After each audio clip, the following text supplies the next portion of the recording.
Bueno, buenas tardes a todas y a todos. Bienvenidos a esta continuidad de las 26 jornadas de investigadores, investigadoras, becarias y becarios de ciencias jurídicas y sociales. Doctor Luis Pablo Slavin, ese es el nombre. Al principio me toca muy personalmente porque mi padre fue uno de los que inauguró estas jornadas allá por la década del 90. Queríamos darles las bienvenidas, palabras muy breves. Este es un espacio que ya tiene una larga tradición, que nació a partir de la buena predisposición del Instituto Gioja de Investigaciones de la Facultad de Derecho de la UBA. Ustedes saben, es la facultad más prestigiosa de Latinoamérica, reiteradamente considerada número 1 de Latinoamérica. Para nosotros es un orgullo haber iniciado, en cierta forma, el proceso de investigación formal de la mano de aquellos profesores y profesoras de la UBA que nos acompañaron en la creación de este proyecto, que por suerte, y pasado ya casi 30 años, lo hemos podido mantener.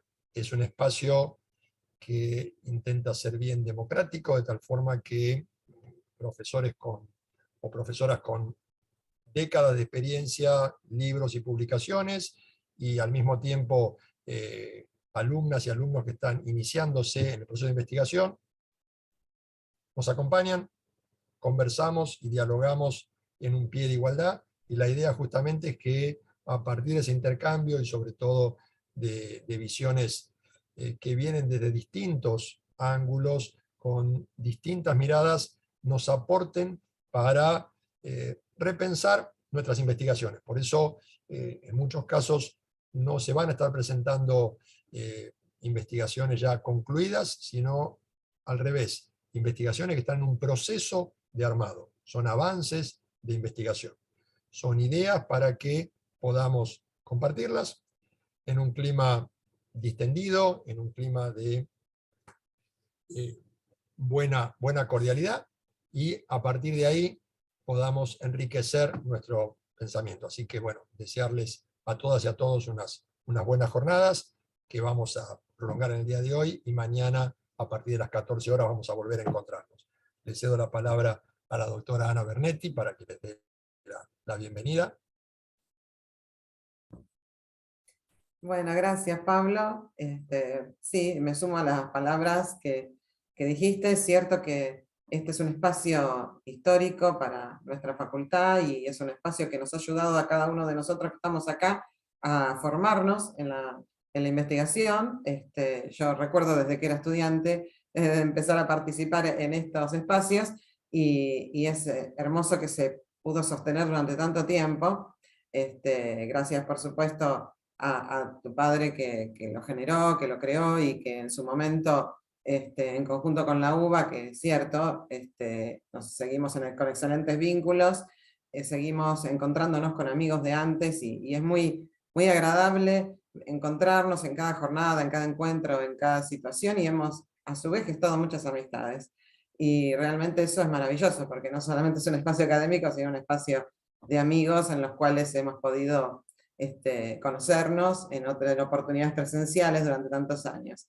Así que, por supuesto, le doy la bienvenida a todos y a todas, a los de toda la vida, a los compañeros de toda la vida en el proceso y en el camino de la investigación, y a todos los nuevos colegas, estudiantes y demás asistentes que se acercan a empezar con sus primeros pasos dentro de este espacio, que es muy importante porque es, como vos decís bien, Pablo, es un camino de formación donde trabajamos en una paridad de igualdad y todos estamos aprendiendo de todos, y eso es maravilloso. Siempre tratamos de traer algunas ideas y algunas cuestiones que se están debatiendo en distintos puntos, y compartir las distintas inquietudes para nosotros es muy enriquecedor. Así que bueno, les deseo una excelente jornada, que disfrutemos todos y todas de estos espacios tan lindos. Gracias. Bueno, muchas gracias por las palabras de apertura de este inicio de sesiones en comisión que vamos a hacer ahora. Vamos a comenzar escuchando a Ana María Izar dos Santos de Gómez con una presentación que se llama El derecho a la ciudad y su contenido legal en Brasil, después de 1988. Ella pertenece a la Pontificia Universidad Católica de Minas Gerais, el Instituto de Derecho Urbanístico de Brasilia, IDU. Así que, Ana, te escuchamos con gusto.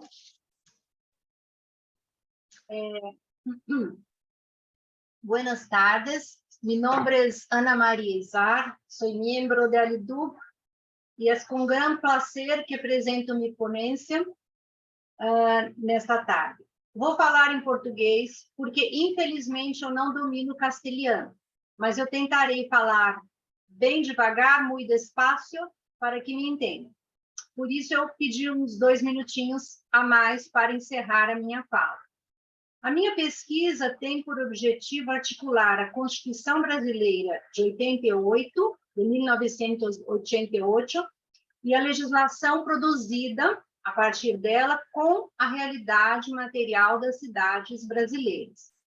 A minha preocupação é entender por que o Brasil tem, há cerca de 20 anos, uma legislação sobre direito à cidade extremamente avançada, mas, ao mesmo tempo, muitos baixos estándares de qualidade de vida. Para isso, eu proponho um enfoque jurídico-sociológico, que entende o direito como norma e como prática social. Como norma, o direito constitui um sistema aberto, em constante mutação, porque ele não é uma criação abstrata, mas ele é produto da história e da cultura de cada sociedade em particular, e essas sociedades vão se modificando. E o direito, além de norma, é também uma prática social, porque o sistema de normas que ele constitui é resultado de um processo de lutas sociais pelas quais os indivíduos e grupos logram incluir uma série de direitos no ordenamento jurídico. Sob essa visão, nós podemos dizer que o direito à cidade é um direito relativamente recente, se comparado ao direito à vida e à liberdade, que são direitos fundamentais que têm seu processo de reconhecimento iniciado já no século XIII, siglo XIII. O direito à cidade, ele surge a partir do acelerado processo de urbanização que a Europa experimenta no século XIX e que a América Latina vive em meados do século XX. O processo de avanço tecnológico trazido pela Revolução Industrial não foi acompanhado de uma melhora nas condições de vida dos habitantes urbanos, dos residentes nas cidades. Ao contrário, junto com o crescimento dos centros urbanos, surgiram inúmeras mazelas.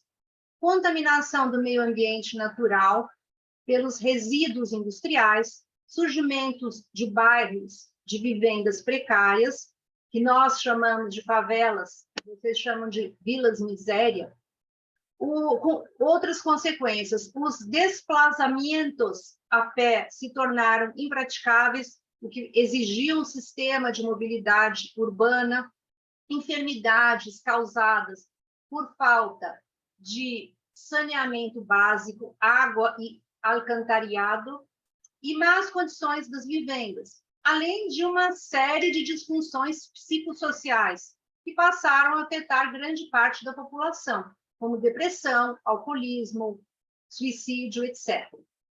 Somente no início do século XX, o Estado começa a intervir nessa realidade, através do zoneamento ou zonificação urbana e da produção de vivendas sociais. Essa intervenção associa o Estado com o capital e marca o surgimento do urbanismo e das suas complexas estruturas burocráticas, que tinham a função de planejar as intervenções a serem realizadas pelo capital imobiliário. Então, o urbanismo marca a consolidação desse capital imobiliário, que chega aos nossos dias como um dos setores mais poderosos da história do capitalismo. É nesse contexto que Henri Lefebvre escreve a obra Derecho a la Ciudad, na qual ele enuncia a crise da cidade capitalista. Para ele, essa crise seria provocada pela ordenação do espaço urbano em um processo de planificação global, comandado pelo capital. Àquela época, ainda não financiado, hoje pelo capital financiado. Lefebvre afirma que a urbanização modificou o espaço urbano em 3 níveis. No nível global, através da ação homogeneizadora do capital, no nível urbano, associado à planificação urbana, e no nível do habitar, que compreende, mas não se resume à questão da vivenda, porque ele está associado também ao cotidiano do habitante urbano. Então, a crise da cidade seria provocada pela absorção, pelo nível global, comandado pelo capital, dos outros níveis de produção do espaço. Lefebvre é extremamente crítico ao urbanismo, porque, segundo ele, o urbanismo seria uma técnica que pretende se afirmar como uma expressão da razão analítica, quando ele é, na verdade, uma expressão ideológica. Porque ele explica isso. O urbanismo submete a técnica da planificação a um objetivo. Nesse ponto, ele é analítico. Mas esse objetivo só pode ser buscado fora do processo de planificação. Então, em outras palavras, existem vários caminhos para a reflexão urbana. E o objetivo a ser alcançado pela técnica urbanística depende da eleição de um desses caminhos. Portanto, a racionalidade que orienta a planificação urbana, ela não é analítica, ela é ideológica. Direito à cidade, então, seria para ele o direito do habitante urbano de não se submeter a essa ideologia do urbanismo, produzido pela burocracia técnica, mas de escolher ele próprio a forma de produzir o espaço urbano por meio da participação política. Vejamos agora como esse direito é incorporado ao ordenamento jurídico brasileiro, como resultado de um largo processo de lutas sociais que se originam na década de 1970. Na verdade, o direito à cidade chega ao Brasil fundindo o ideário de Lefebvre com a nossa realidade social. Ele passa a ser vindicado como um direito político, não exatamente na concepção de Lefebvre, mas como o direito de participar do processo político, que havia sido completamente suprimido durante a ditadura civil-militar. E, ao lado desse direito político, o direito à cidade também engloba um conjunto de direitos sociais em um cenário de extrema carência e pobreza. Nós temos que lembrar que a luta por direitos sociais do habitante urbano no Brasil tem início lá na década de 1940, quando começa a se formar a consciência de classe da população das periferias urbanas, mas ele é fortemente reprimido durante a ditadura civil-militar. Então, o direito à participação, mencionado por Lefebvre, surge no Brasil como o simples direito de votar em uma democracia representativa. Mas, durante o processo da Constituinte, ele passa a ser associado à democracia participativa.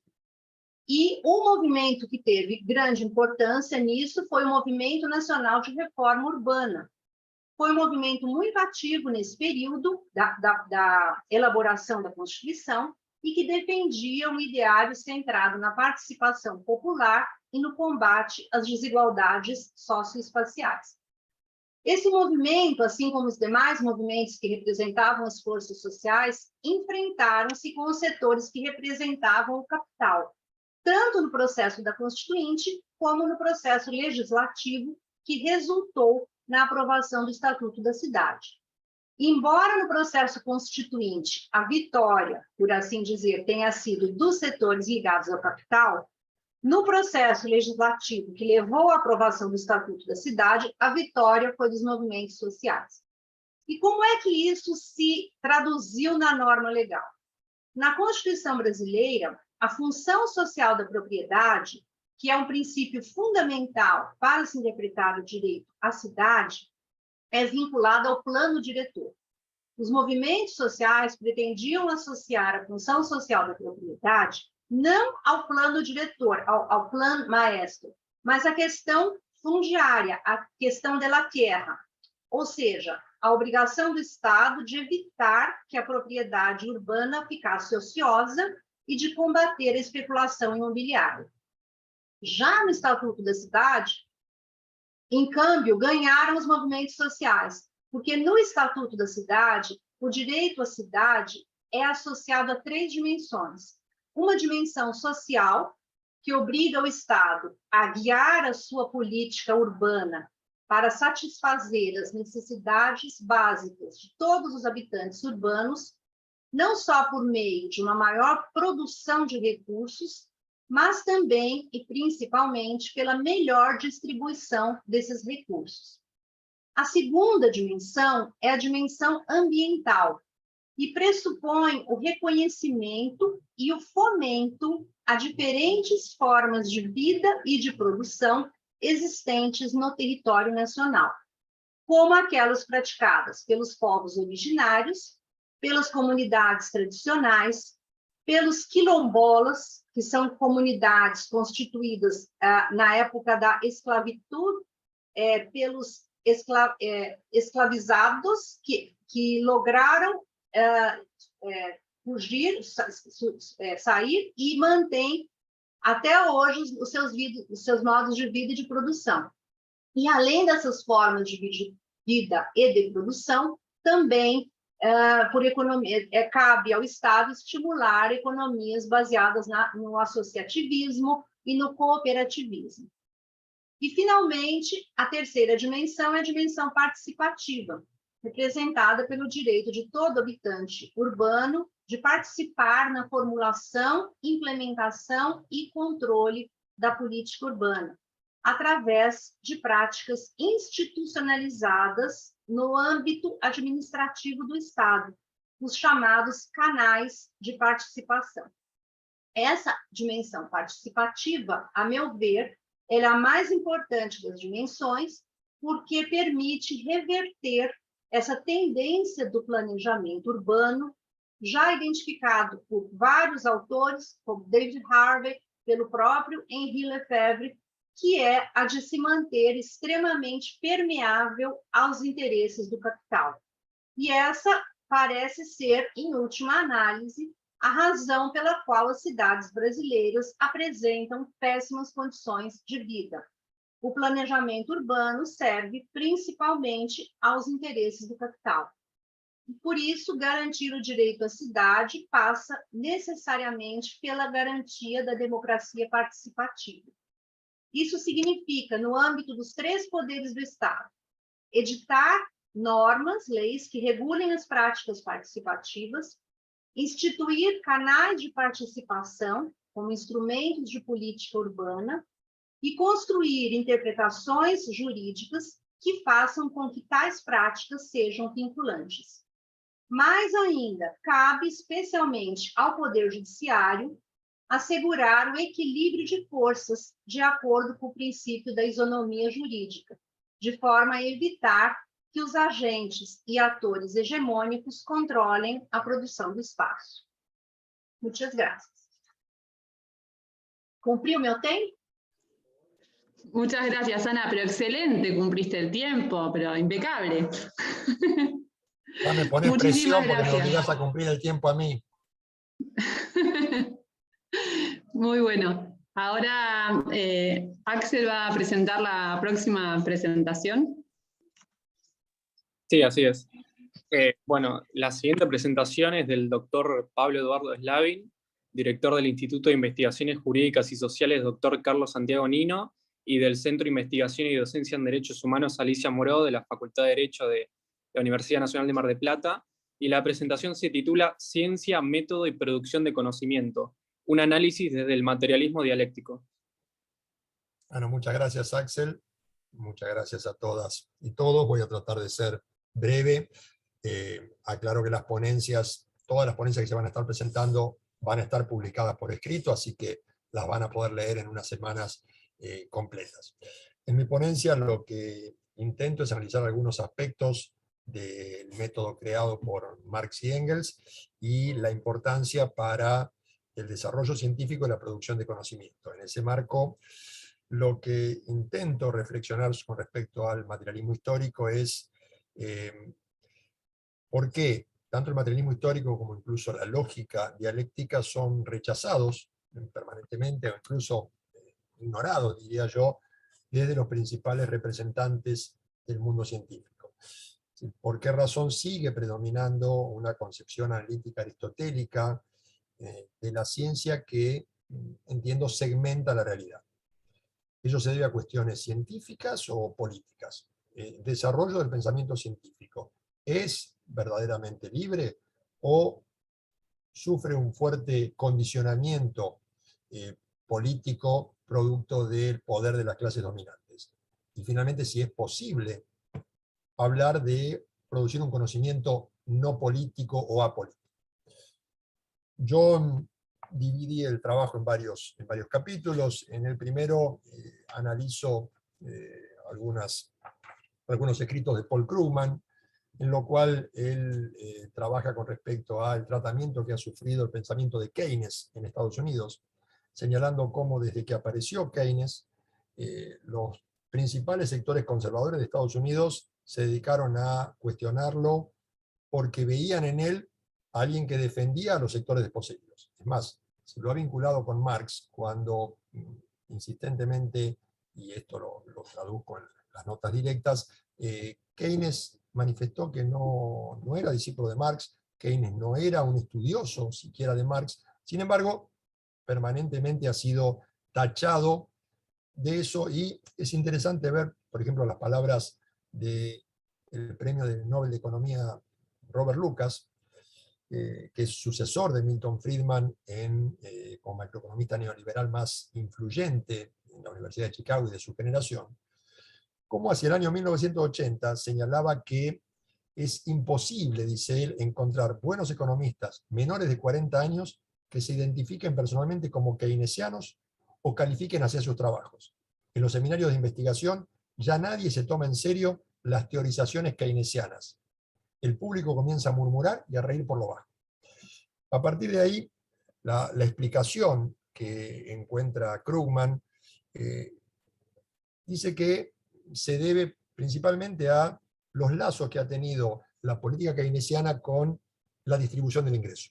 Y cómo toda política o todo pensamiento político económico que intente plantear algún tipo, alguna forma de distribución del ingreso más progresiva, automáticamente es anulado o intenta hacerlo por ese sector que es el sector dominante. Él habla del 1% y dice incluso, o mejor, ese 0,1% que es el que ha coloreado los estudios académicos, dice, en Estados Unidos los últimos 75 años.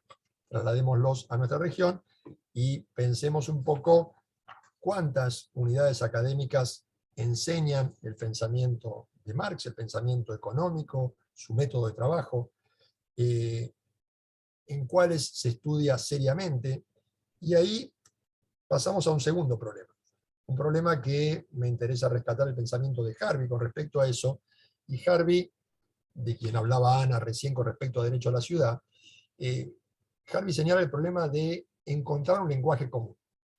Dice, el problema que se presenta con el pensamiento de Marx y Engels es que se hace muy difícil establecer un diálogo con aquellos a los que autores como Harvey, Soja, Lefebvre llaman científicos sociales burgueses. Dice, el primer inconveniente es saber lo que estamos hablando. Dice, son dos tradiciones que intentan, en esa lucha, imponer un sistema hegemónico de conceptos, categorías y relaciones para entender el mundo.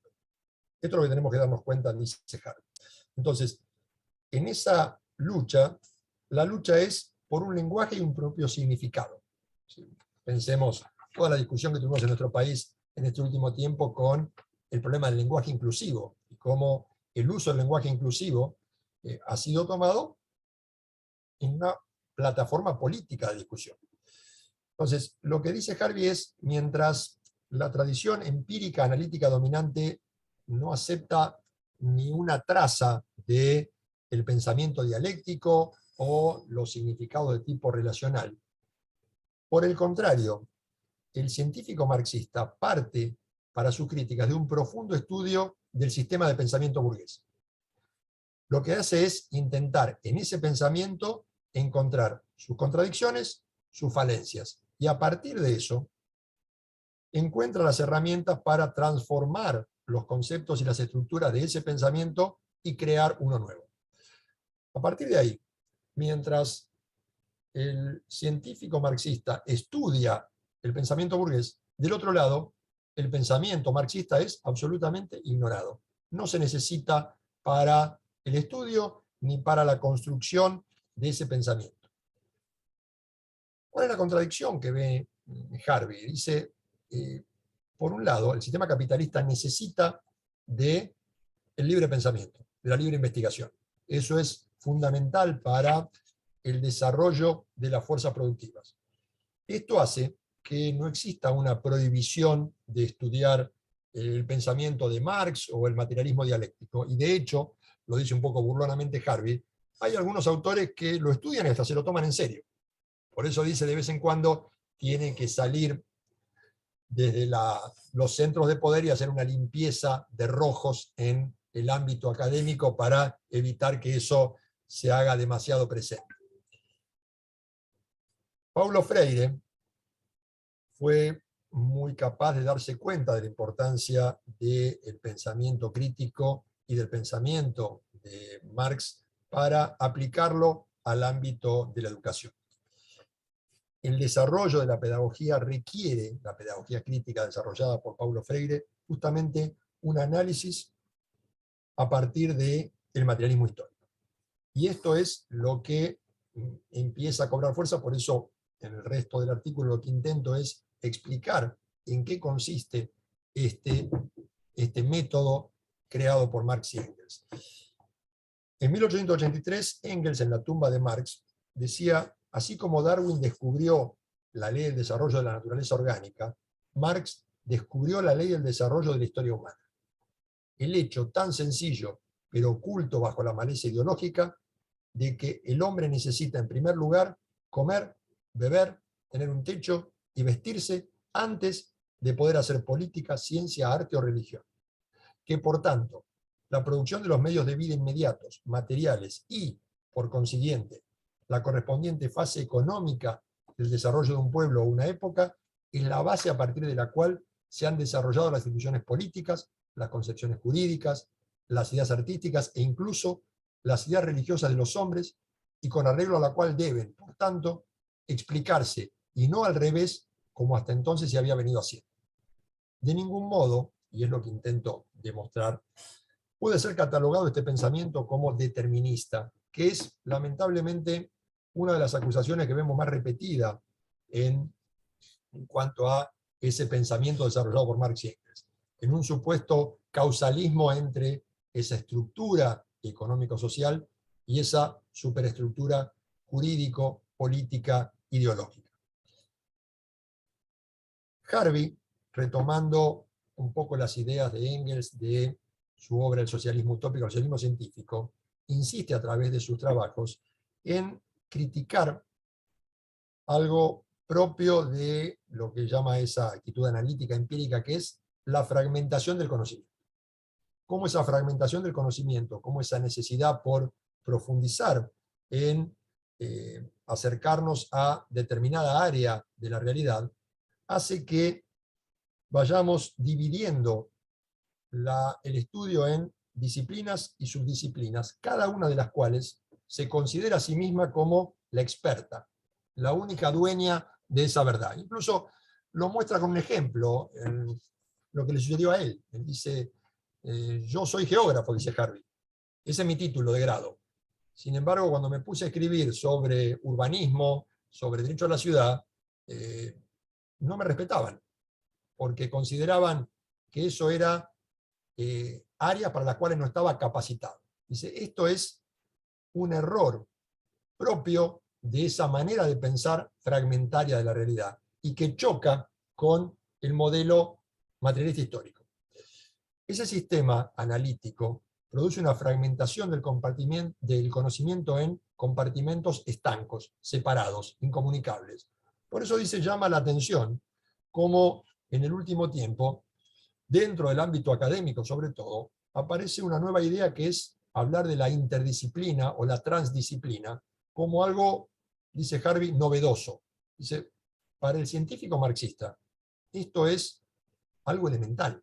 Es decir, el conocimiento es un conocimiento que debe ser totalizador, que uno lo puede hacer por partes, pero que necesariamente tiene que volver a unirlos. Por eso, él dice, es un error hablar de sociólogo marxista o de economista marxista, porque en realidad lo que hay, dice Harvey, es un análisis marxista. Por eso, cuando se habla de la economía política, lo que se intenta decir es el estudio de la realidad, y la realidad entendida como un todo, no una realidad fraccionada. A partir de ahí, yendo a la lógica dialéctica, yo rescato las ideas del profesor austríaco Leo Koffler, que me parece muy, muy interesante con respecto a sus trabajos en dialéctica, lo mismo que Lefebvre, que también lo traigo acá en su obra Lógica Formal y Lógica Dialéctica, porque existe un error generalizado y es contraponer ambas maneras de pensar, como si la lógica dialéctica descartase a la lógica formal.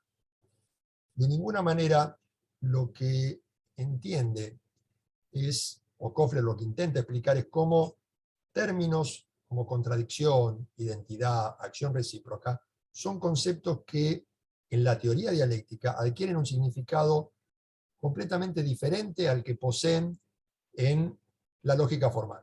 Y ya voy para los 12 minutos casi. Bien. Entonces, para cerrar y respetar y no tomar más tiempo, pueden leer en el artículo, intento mostrar la importancia de la lógica formal y cómo la lógica dialéctica lo que hace es sumar este fraccionamiento de la lógica formal y poder darle un contenido a ese movimiento, al cambio. Y cierro simplemente con esto en la importancia de las ideas, algo que pareciera muchas veces que Marx y Engels no le dan importancia, y justamente lo que señala Marx es esa importancia de las ideas para la transformación de la realidad.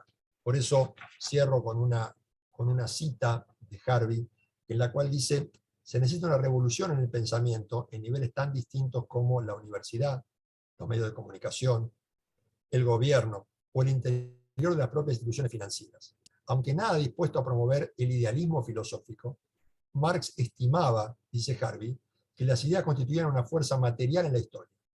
Los desarrollos autónomos y los conflictos internos que pretenden determinar qué concepciones mentales deben volverse hegemónicas tienen por consiguiente un importante papel histórico que jugar. Volvamos a las ideas, recuperemos esas ideas para volcarlas en la construcción de pensamiento. Nada más, gracias. Bueno, muchísimas gracias. Ahora vamos a escuchar a la doctora Ana María Bernetti, investigadora, docente y secretaria de doctorado de la Facultad de Derecho de la Universidad Nacional de Mar del Plata, que va a estar compartiendo con nosotros y nosotras la presentación titulada Principio precautorio y de no regresión, su presencia en los mecanismos de acceso a la justicia del artículo 8 del Acuerdo de Escazú y su coexistencia como la normativa ambiental vigente en nuestro país. Bueno, Ana, no sé, ¿tienes que compartir pantalla? No. En 12 minutos hablaremos brevemente. Gracias, Estefi. Bueno, en realidad, un poquito yo les quería comentar el porqué de esta propuesta, ¿no? Porque ustedes saben que el Acuerdo de Escazú, en realidad nosotros, es un acuerdo regional para asuntos ambientales para América Latina y el Caribe, y nuestro país lo incorporó en el año 2020 y entró en vigencia el 22 de abril del año pasado. Esto quiere decir que, si bien el acuerdo se firmó en el 2018, algunos países lo ratificaron y otros no, y hoy, bueno, entró en vigencia porque ya alcanzó la mínima cantidad de ratificaciones que necesitaba, ¿verdad? Pero hay todavía algunos países que están pendientes de esto, entre ellos, por ejemplo, Brasil, dado que hay colegas, simplemente lo comento porque es interesante, porque es un tema también, justamente la semana que viene tengo que participar en un congreso sobre Mercosur, donde hay colegas de Brasil, y también justamente el objetivo es plantear estos temas en la agenda, ¿no es cierto?, en la agenda ambiental de Mercosur. Entonces, hay dos cuestiones importantes. En este acuerdo de Escazú, que ya nosotros lo incorporamos a nuestra legislación y ya entró en vigencia, aparecen dos principios que son pilares y fundamentales, que es el principio precautorio. Esto significa básicamente que ya estaba, digamos, este principio ya venía de la Convención de Río y ya estaba incorporado en nuestra legislación interna, en la Ley General del Ambiente, que apunta a que cuando no hay certezas sobre la posibilidad real o no de que se cause un daño, no hay que usar esa falta de certezas como excusas para evitar tomar medidas precautorias o tomar medidas que aseguren, ¿no es cierto?, o que refuercen las seguridades. Y por otro lado, el de no regresión. El de no regresión es un principio muy interesante que aparece a dialogarse o se instala en lo que es a nivel internacional a través de Río +20 y Río +10, ya se empieza a trabajar sobre el no regresión, y aparece acá ya expresamente en este acuerdo este principio de no regresión. El principio de no regresión no está expresamente receptado en nuestra ley general del ambiente. Dentro del artículo 4 que toma todos los principios, el de no regresión no está. Por eso la doctrina ambientalista en general lo asocia al principio de progresividad, ¿no? Entonces dice, bueno, el de no regresión significa que si logramos un estatus ambiental determinado, tenemos que velar a través tanto a nivel legislativo, judicial, administrativo, de implementación de políticas y demás, para que ese estatus ambiental no se disminuya, siempre sea manteniendo el estatus adquirido o aún, como el principio de progresividad, en mayor protección y no en menor protección. Pero más allá de estos dos conceptos, que los podemos llegar a entender cuando los vemos, lo importante es saber que son bases estructurales de las demás instituciones. Por eso es que yo hago referencia en este caso al tema del acceso a la justicia. Este es el acuerdo de Escazú, es el acuerdo de triple acceso, regula el acceso a la información, el acceso a la participación y el acceso a la justicia. Y es, como tiene tantos aspectos, ¿no?, y es muy amplio, yo me concentré puntualmente en un aspecto del acceso a la justicia, que es el inciso G del artículo 8. Dentro de los mecanismos, o dentro de las instituciones que este acuerdo plantea para garantizar el acceso a la justicia, habla de mecanismos de reparación, de restitución al estado anterior del daño, de restauración, de recomposición, de pago de sanción económica, de acciones o garantías de no repetición, de atención a las personas afectadas y a mecanismos financieros para apoyar la reparación. Esto es un enunciado de los mecanismos. Obviamente que todos los países que firmaron el acuerdo y que luego lo han ratificado, se desprende del acuerdo que deben garantizar que se cumplan con estos mecanismos. Entonces, ¿por qué hablamos de coexistencia con la legislación en nuestro país? Porque nosotros tenemos legislación que regulan estos institutos, pero de qué manera, de qué modo, y realmente ver si son compatibles y cuáles están en agenda pendiente, ¿no? Porque nosotros al ratificar este acuerdo nos comprometemos, por ejemplo, a regular la sanción económica y evitar y generar, ¿no es cierto?, instrumentos de garantía de no repetición. Entonces, ese es un instituto que a nivel ambiental en nuestro país es un tema que no está receptado expresamente y es actualmente temas de proyecto, ¿no? Por ejemplo, nosotros podemos ver que en nuestra legislación los mecanismos de reparación que tienen que ver con volver las cosas al estado anterior, desde el artículo 41 de la Constitución, la obligación de recomponer, el artículo 28 de la Ley de Presupuestos Mínimos, la 25675, Ley General del Ambiente, también prevé todo un microsistema de regulación del daño ambiental, donde lo primero que dice es hay que volver las cosas al estado anterior. Y obviamente en el Código Civil y Comercial también está regulado esta obligación en el 1740, y todo este tema del daño de incidencia colectiva en el 1737, artículo 14, cuando reconoce los derechos de incidencia colectiva, y la obligación de recomponer cuando hay obstáculos en el curso de las aguas en el 1975 del Código Civil y Comercial. Entonces, nosotros, ¿qué hacemos? Lo que vemos es decir, bueno, tenemos Escazú. Escazú entró en vigencia para nuestro país el 22 de abril del 2021. Entonces, tenemos que utilizarlo, por supuesto, y es una ley a la cual, esta ley es la 27.566 del 2020, y es una ley en la que obviamente tenemos que implementar y hacerla cumplir. Entonces tenemos que ver, bueno, de qué manera coexiste con las legislaciones especiales. Como vemos, en lo que tiene que ver con restitución al estado anterior, ese mecanismo está previsto en las distintas legislaciones y normativas que acabo de nombrar. Pero respecto del pago de una sanción económica y de garantías de no repetición, bueno, este es el tema que dentro de nuestro país nosotros no tenemos una regulación específica. El tema del daño punitivo está previsto en la Ley de Defensa del Consumidor.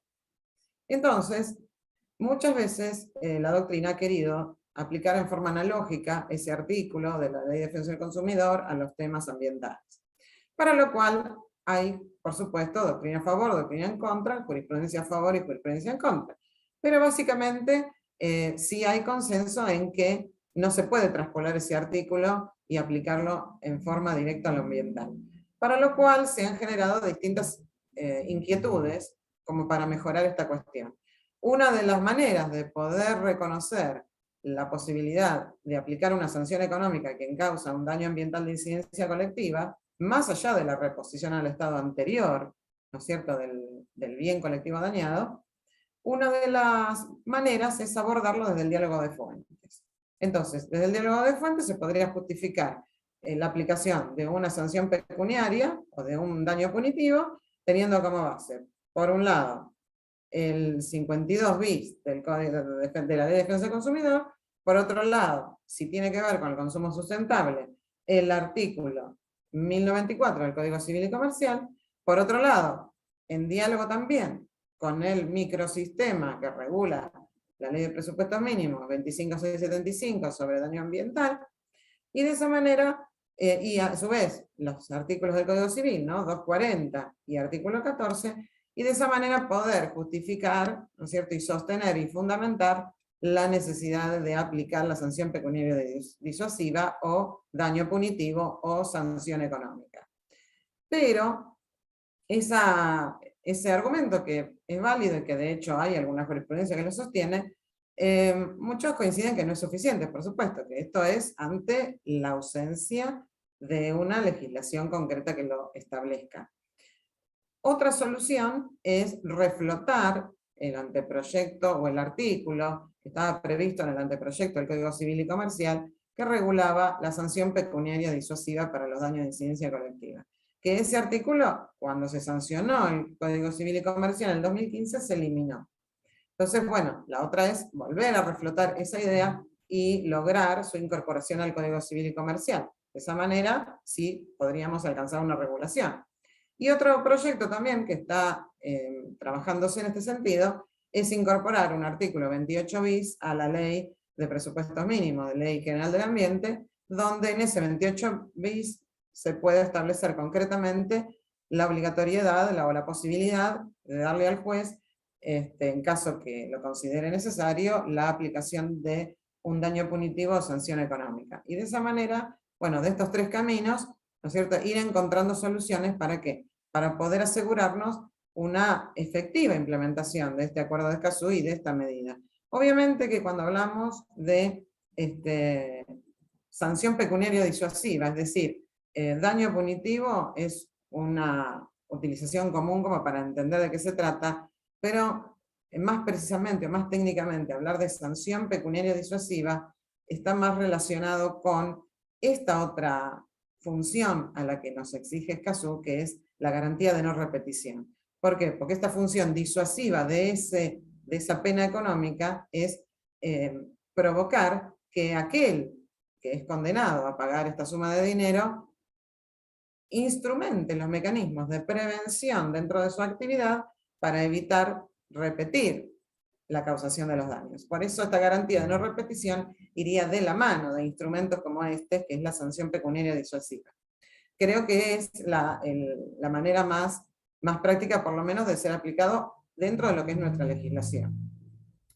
Con respecto al otro mecanismo que prevé para garantizar el acceso a la justicia, Escazú, y a la luz de nuestra legislación, este tema de las de la atención a personas afectadas. Este tema de la atención a personas afectadas tiene que ver más con políticas públicas, ¿no es cierto? Más con desempeños o garantías que debe desarrollar o que debe acompañar el Estado frente a daños de incidencia colectiva donde se afecta efectivamente un bien colectivo.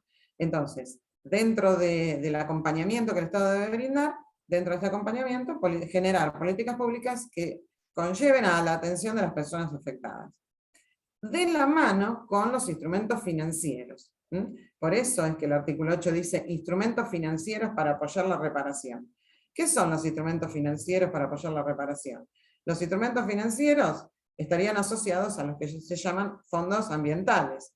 Los fondos ambientales, en el derecho comparado, hay muchos para ir viendo cómo se desarrollan, cómo actúan o de qué clase son. Distintos países han generado sus propios fondos ambientales, y nuestro país a nivel nacional lo hizo a través del Fondo Fiduciario de Compensación Ambiental, que lo introduce en la Ley de Presupuesto Nacional en el ejercicio 2018.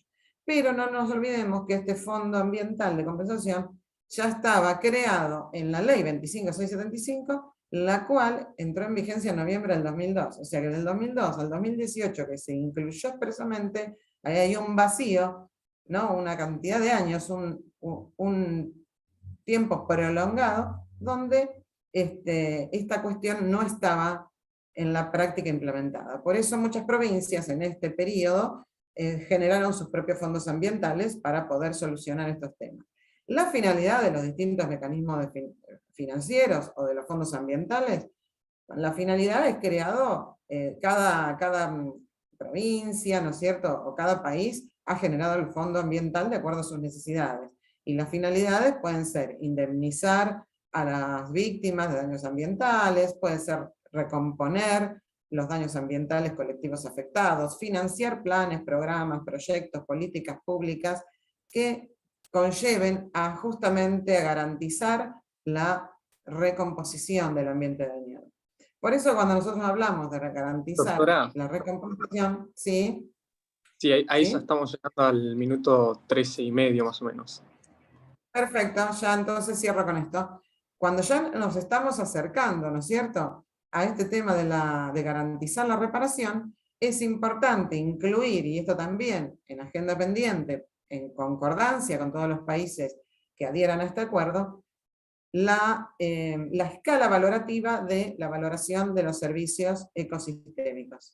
¿Por qué es esto importante? Porque tenemos que saber qué servicio ambiental cumplía en la sociedad ese bien afectado. Y de esa manera, identificando cuál es el servicio ambiental afectado, podemos, dándole un valor a este servicio, podemos brindarle una herramienta importante al juez para que tenga un baremo o una pauta para poder liquidar o fijar finalmente la indemnización que corresponda abonar al causante del daño. Porque si no, el gran problema de siempre es cómo se fija la indemnización cuando se daña un bien colectivo.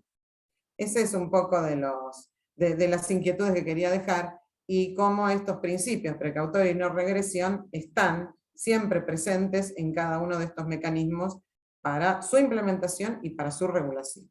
Bueno, muchas gracias. Bueno, muchas gracias a la doctora Ana María Bernetti y por su exposición. Y ahora, antes de continuar con las siguientes, abrimos a un espacio para debates y para consultas. Así que simplemente levantando la mano, el que quiera participar, estamos a la espera.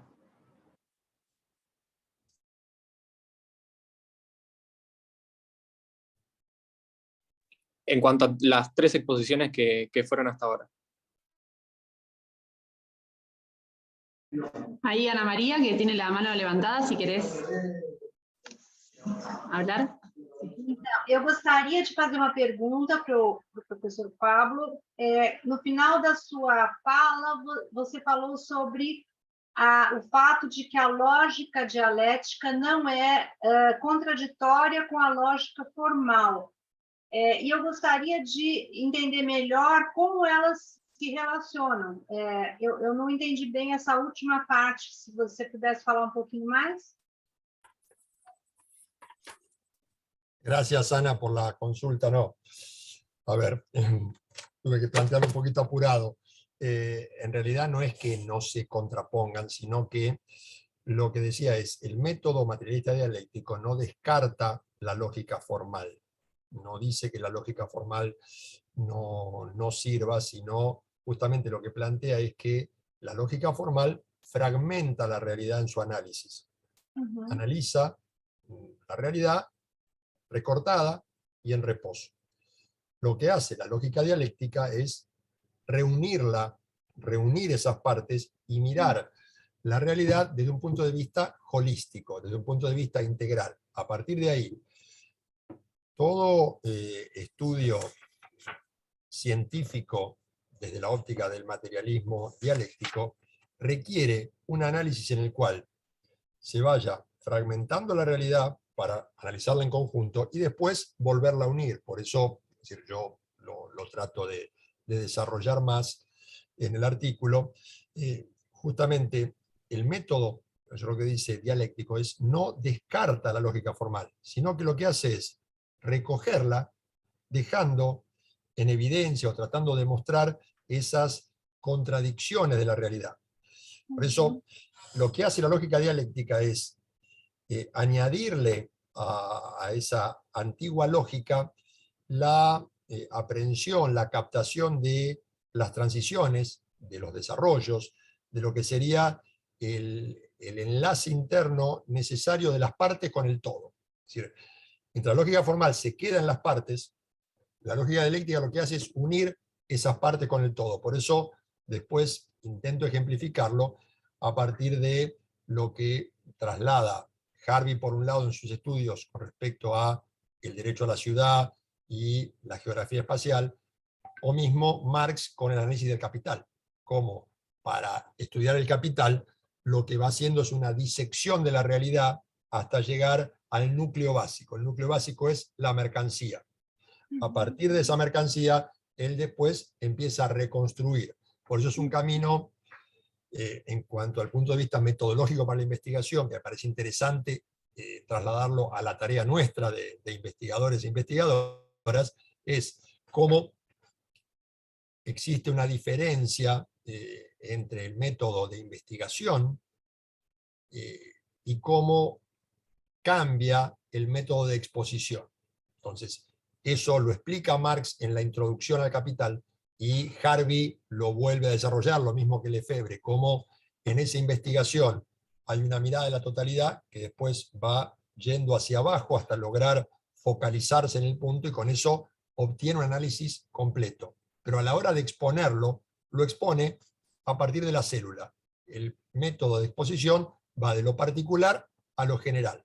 De tal manera que a veces, cuando uno encuentra la exposición, parece que fuera algo mentalmente armado, es decir, al no entender el proceso de investigación que le predijo a eso. Entonces, esto es lo que intenta compatibilizar. Por eso, bueno, en el artículo trato de jugar con estos ejemplos y, obviamente, basándome en estos autores que tienen mucho más conocimiento, es decir, el trabajo de Leo Koffler, para esto que es lógica formal, lógica dialéctica, y la obra que yo recomiendo acá en mi artículo, de Lefebvre, que es una obra de mediados de la década de 1950, lógica formal y lógica dialéctica, explican justamente cómo a veces es un error creer que el sistema de Marx y Engels es un sistema intuicionista. No, todo lo contrario, son intuiciones racionales. Volviendo a esto del análisis de nuestro proceso de entendimiento, como el proceso del entendimiento del ser humano, nosotros lo normal es que veamos las cosas fragmentadas, que recortemos la realidad. Ese sentido común del que hablamos se rige por la lógica formal. Entonces tenemos que hacer el esfuerzo de pensar dialécticamente, de unir esas partes. Y eso es algo que dice, tenemos la intuición general. Para eso es muy interesante la obra del socialismo utópico, el socialismo científico, en la que Engels analiza cómo la cultura griega era dialéctica, veían la totalidad, cómo después el desarrollo científico fue llevando a el recorte de esa realidad, a la especialización, y cómo Marx y Engels, cómo ellos recuperan la concepción dialéctica a partir de Hegel, pero dándole una base materialista. No quiero extenderme mucho más para no hacer una nueva locución, espero haberte respondido, Ana, y aclarado ese punto. Entendi. Gracias por la pregunta. Muchas gracias. Ahí, Ismael, ¿estás levantando la mano? Sí.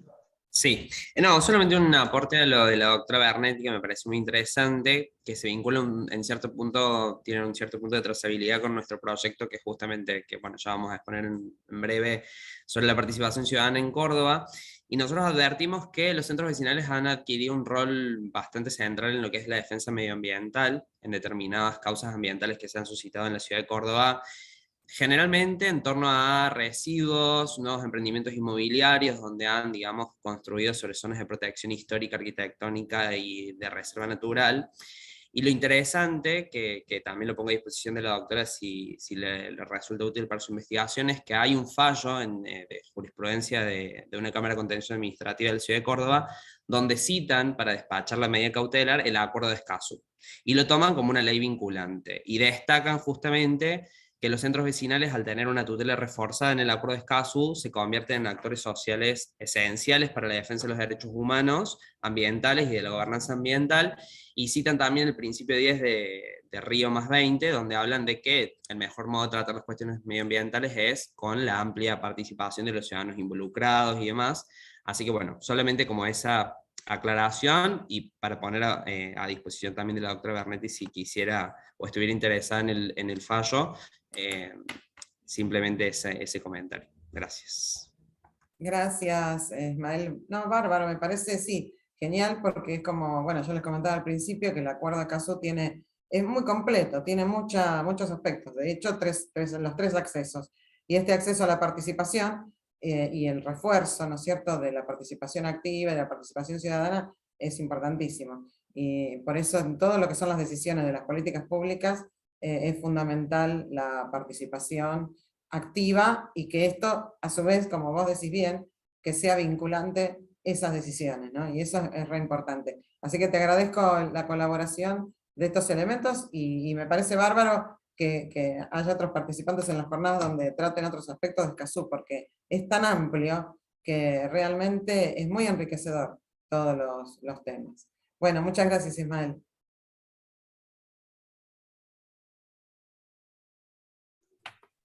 Gracias, Ismael. Y además esto juega con lo que había planteado Ana María Izar respecto a la democracia participativa y la importancia de la democracia participativa, sobre todo para Brasil, que son pioneros en, como bien lo describía Ana, en la reglamentación, la institucionalización del derecho a la ciudad. O sea que nosotros andamos bastante atrás y apenas lo tenemos en provincia de Buenos Aires, pero bueno, eso que señalaba como democracia participativa juega con lo de Ana Bernetti, esto de tener dos Anas me obliga a dar los apellidos, pero me parece que se logra hacer una interesante complementación, y este aporte de Ismael es la idea de estas jornadas, es decir, poder escuchar algunas otras visiones, sobre todo si tenemos de distintos lugares, ese aporte de la jurisprudencia de Córdoba, se agradece mucho, Ismael.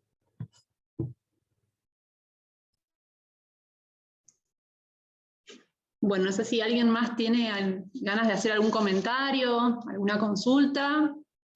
Si no, continuamos con el resto de las exposiciones y si les parece al final, si quedó algo pendiente o se les ocurre algo sobre esta también, retomamos más sobre el final. Ahora vamos a escuchar a la abogada Sofía Jiménez Iraola, que es becaria de investigación de la Universidad Nacional de Mar del Plata, categoría B, con sede de trabajo en el Centro de Investigación y Docencia en Derechos Humanos Alicia Moró de la Facultad de Derecho.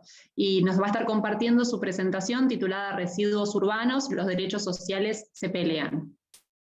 Hola, buenas tardes. No sé si me escuchan bien porque como hablábamos al comienzo del seminario anterior a la jornada, Zoom siempre se actualiza cuando no se debe actualizar y no sé qué se configuró mal en mi micrófono y a veces funciona y a veces no. Igual si no me pongo los auriculares y ahí con el micrófono al auricular va a funcionar. Se escucha perfecto. suelo hablar rapidísimo, así que creo que no voy a usar los 12 minutos, pero después los termino usando, así que no voy a mentir otra vez en otra jornada. Pero cualquier cosa, escríbanme en el chat o interrúmpanme. Cuando yo moderaba solía interrumpir, se hacía el trabajo maligno de interrumpir. Bueno, como mencionó Estefanía, este trabajo era para culminar en sí. Yo ahora tengo una beca B de la Universidad Nacional de Mar del Plata, pero era para culminar la beca que finalizó en marzo de este año, que era la beca A de iniciación de doctorado, en donde yo lo que intentaba demostrar, como hipótesis de trabajo, era el vínculo existente entre los cartoneros o carreros, que así prefieren llamarse, lo que nosotros llamaríamos recicladores, de una forma por ahí un poco más elegante y que no suene tan chocante, los recicladores urbanos, y la relación laboral que existe entre las distintas municipalidades, es decir, desde una jurisdicción municipal, provincial o nacional. Yo me planteaba esta pregunta de investigación, esta pregunta problema de si existe o no algún vínculo laboral o algún vínculo que le pueda dar una formalidad laboral, mejor dicho, a este sector. Yo en la beca lo llamaba mucho sector vulnerable, ¿no? Teniendo en cuenta la marginalidad, las condiciones de trabajo que llevan a cabo los cartoneros, los que conocemos como cartoneros nosotros, a raíz de las entrevistas, que es de lo que versa este trabajo de investigación, decidí cambiar el término, porque muchos de los actores sociales que están involucrados con los cartoneros y los carreros, hablan de que son, más que grupos vulnerables, son marginados y estigmatizados. ¿Qué es lo que pasa cuando uno le consulta a un cartonero? Lo primero que te dicen es que sí, que es un trabajo, te pueden describir la actividad. Esto me lo marcó Antonella Salvato, que ahí, bueno, en la ponencia cuando salgan escritas lo van a poder leer, pero sienten que la sociedad no lo ve como un trabajo. Es como que nosotros como sociedad, hablo de nosotros y nosotras en general, no nosotros en particular, los marcan y ¿viste? Como que el cartonero, el pobre, el que no quiero que esté en el barrio, no quiero que cartonee, que revise mi basura y demás. Antonella Salvato fue militante del partido MTE, que es el Movimiento de Trabajadores Excluidos, y también es voluntaria en la Federación Argentina de Cartoneros, Carreros y Recicladores Urbanos, y el trabajo que hace esta federación es nuclear a los cartoneros en cooperativas. Ellos lo que brindan es asesoramiento para crear cooperativas de trabajo, en donde se le den y se les brinden estas condiciones mínimas laborales. Digo mínimas, hablamos de un salario casi digno, porque en sí no alcanza a cubrir una canasta básica, condiciones de salud y obra social. Hablando con Alejandro Valiente, que también se desempeña, es parte del equipo técnico de la Federación Argentina de Cartoneros y Carreros, él me decía que un cartonero puede obtener en el día, haciendo un muy buen trabajo, 2.000 pesos de ganancia. Yo saqué la cuenta rápidamente, dije, bueno, si trabaja de lunes a domingo, los 7 días de la semana, en una jornada laboral extendida de 10 horas, que en realidad sabemos que la jornada laboral argentina es de 8, pero de 10 horas, donde pueden obtener esta cifra, ganarían en promedio por mes 60.000 pesos, sin ningún día de descanso, sin vacaciones, sin horas extra, sin condiciones dignas de trabajo, sin condiciones de salud, ¿no? Estamos hablando de equipamiento, botas, guantes, vacunas. Bueno, una de las cuestiones también que impulsa la federación, que yo marco ahí en el trabajo, es estas campañas de vacunación, la antitetánica, antirrábica, o sea, estamos hablando de condiciones ya mínimas. Nosotros nos paramos en un plano de, son vacunas que nosotros tenemos prácticamente desde que nacemos, cumplimos un calendario de vacunación, bueno, es de gente que no sabe leer y escribir, son, bueno, analfabetos y analfabetas, y también una de las cuestiones que marco, pero muy al pasar en este trabajo, porque no era el objetivo de describir, pero sí me parece central marcarlo, es la perspectiva de género que hay. Se cree que hay más cartoneros hombres que mujeres. De hecho, si se hacen encuestas por las cooperativas y encuestas que se hacen en la calle, que las lleva a cabo la federación, se ve que hay más trabajadores varones, pero la realidad es que los cartoneros hombres llegan a la casa con lo producido de su trabajo y las cuestiones a reciclar y para clasificar y separar, y quien está también ayudando y colaborando en esa tarea es la mujer. Y es un trabajo, ese trabajo no está pago. O sea, estamos hablando de solo esos 2.000 pesos los gana el hombre, pero también hace un trabajo la mujer. O sea, que si uno tiene que dividir ahí la jornada laboral, bueno, menos, estamos hablando de 60.000 pesos para 2 personas de una familia que trabajan. Es algo que llama la atención, porque si uno se pone a pensar dentro de la federación, lo que se busca es que las mujeres tengan más trabajo digno, trabajo reconocido, con las condiciones mínimas de salud y de higiene, pero lo que se encuentra es que esto les trae como problemas de violencia de género en la casa por cuestiones de celos. A las parejas, hombres, no les gusta que la mujer trabaje con otros hombres, entonces esto genera que la mujer no se pueda desempeñar, y lo que hizo la federación, viendo esta problemática, es crear distintos cuerpos, lo que se conoce como promotores ambientales, que también lo impulsa el acuerdo de Escazú, que mencionaron la doctora Ana Bernetti y el abogado Herrera. Entonces, bueno, se dedican obviamente a esta parte de ir a los barrios, promover el reciclaje y demás. ¿Cuál es el problema que se da con esto? Es que dependiendo el tipo de gestión de recolección de residuos que haya en cada municipio, estas personas pueden ganar más o menos.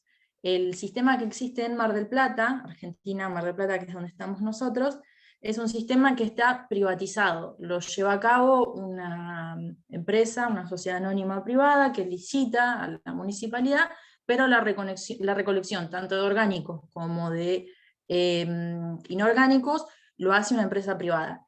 En Cava se implementó un sistema, en Cava, bueno, y en otros municipios de la provincia, se implementó un sistema de cogestión con la municipalidad. Se puede privatizar la parte de residuos orgánicos, y eso no hay ningún problema, pero de lo que es inorgánicos, o sea, todo lo reciclable, lo cogestiona la municipalidad con estas cooperativas que ayuda la Federación Argentina de Cartoneros a crearse. Entonces, esto lo que brinda es que los días en los que nosotros debemos sacar los residuos reciclables, que tenemos que hacer la separación de origen en nuestro hogar, los cartoneros son los que se encargan de recolectarlo, después lo reciclan, se vende por un proceso, y eso lo que les hace es tener un margen de ganancia más alto. ¿Por qué? Porque del total obtenido, el 80% se divide en los trabajadores, y el 20% se destina al mantenimiento de la infraestructura que se necesita, camiones, indumentaria, luz, gas de la planta y demás. Es mucha información lo que se puede hablar del tema, el artículo es corto, pero hay muchísimo para seguir investigando. Sí se nota que hay una relación, o sea, sí se pudo comprobar que existe una relación entre el trabajo que hacen los recicladores, aún sin estar nucleados, aún sin estar reconocidos, y aún sin trabajar en cogestión con la municipalidad o con alguna otra cooperativa o empresa privada. Sí existe una relación laboral, el trabajo que hacen es primordial, y gracias a ellos es que se puede reciclar más de lo que se está reciclando en el país, que es mínimo. De 1,5 kilos de residuo que producimos cada habitante del país, solo se recicla un 0,03%. Estamos hablando de que no es casi nada.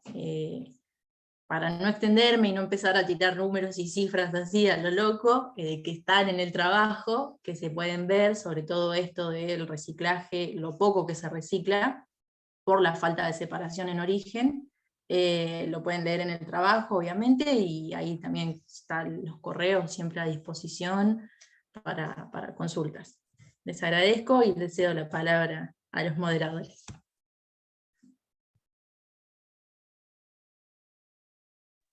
Bueno, muchas gracias, Sofía. Y la siguiente exposición que tenemos se titula Participación vecinal en la ciudad de Córdoba, continuidades, disrupciones y vulnerabilidades, y la encabezan los profesores Ismael Jesús Iglesias Herrera, la profesora Norma Inés Durán y la profesora Melina Anaí Durán, que forman parte del Centro de Investigaciones Jurídicas y Sociales de la Universidad Nacional de Córdoba. Buenas tardes, bueno, muchas gracias. Ahí para aclarar, no somos profe todavía, somos adscriptos de algunas asignaturas en la Facultad de Derecho. Bueno, como justamente comentaban, este proyecto queremos comentar que se encuentra enmarcado en un proyecto anterior que fue ejecutado entre el año 2015 y 2017, por eso tiene el nombre de Participación Vecinal en la ciudad de Córdoba, continuidades, disrupciones y vulnerabilidades. La actual participación vecinal se encuentra enmarcada en dos factores.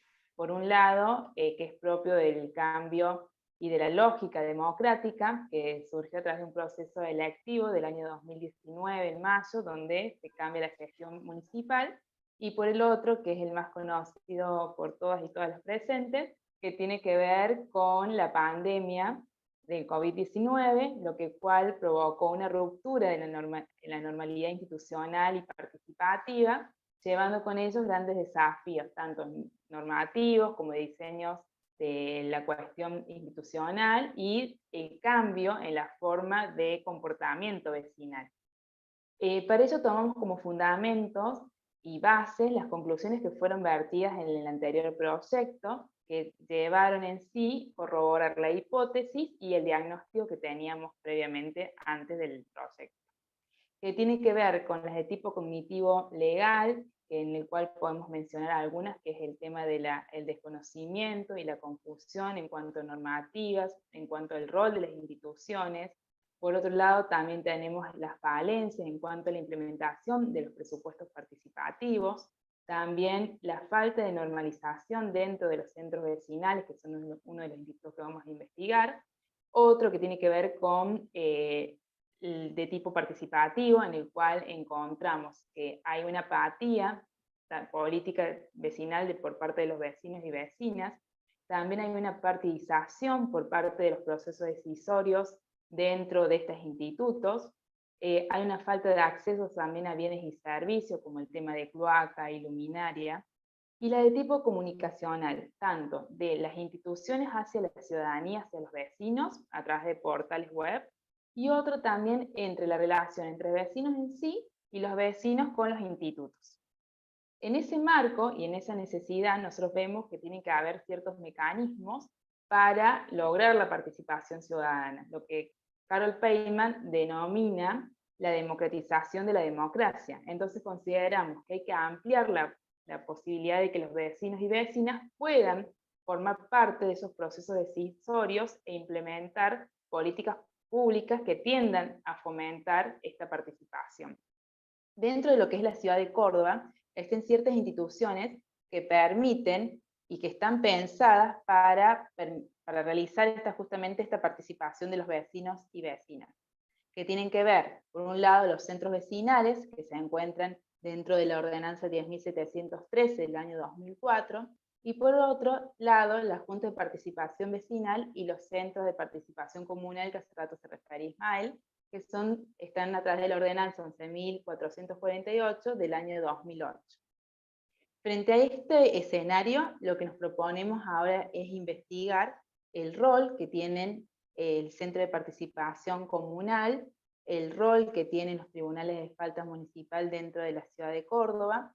Nos proponemos también ver cuáles han sido los cambios dentro de las ordenanzas y normativas de estos institutos a raíz del cambio de gestión municipal y también de la pandemia que se produjo, como así también ver, que nos parece muy interesante analizar, cuál es el rol y la perspectiva de género que se están implementando dentro de estas instituciones. Así que frente a ello nos proponemos como un objetivo general analizar la situación de la participación vecinal en la ciudad de Córdoba, tanto a la raíz de la gestión municipal y el impacto de la pandemia. Y por otro lado, indagar dentro de los procesos o factores que inciden dentro de esta lógica institucional y en las prácticas vecinales en orden a la participación. Bueno, le voy a ceder la palabra a mi compañera Melina. Gracias. Bueno, buenas tardes a todos y a todas. Retomando lo que habló Inés, el proyecto de investigación actual, en este proceso que va desde 2019 hasta la fecha, han ocurrido diversos cambios en la participación y en el modo en el que los actores han ido vinculándose en las distintas instituciones. Obviamente que la pandemia ha sido un desencadenante que generó un cierto quiebre en la participación que se venía realizando y en la que se logró transformar y readaptar en ese periodo de tiempo. En cuanto a lo que han sido los centros de participación comunal, que fueron creados en 1990, su funcionamiento y su forma digamos, de proyectarlos en ese momento, eran espacios donde se descentralizaba todo lo que era administrativo y propiamente de gestión municipal hacia los distintos puntos de la ciudad de Córdoba. En su momento se crearon 13 centros de participación ciudadana. Lo que hemos estado investigando y observando desde estos 3 años es que, bueno, hay una tendencia hacia descentralizar estos espacios.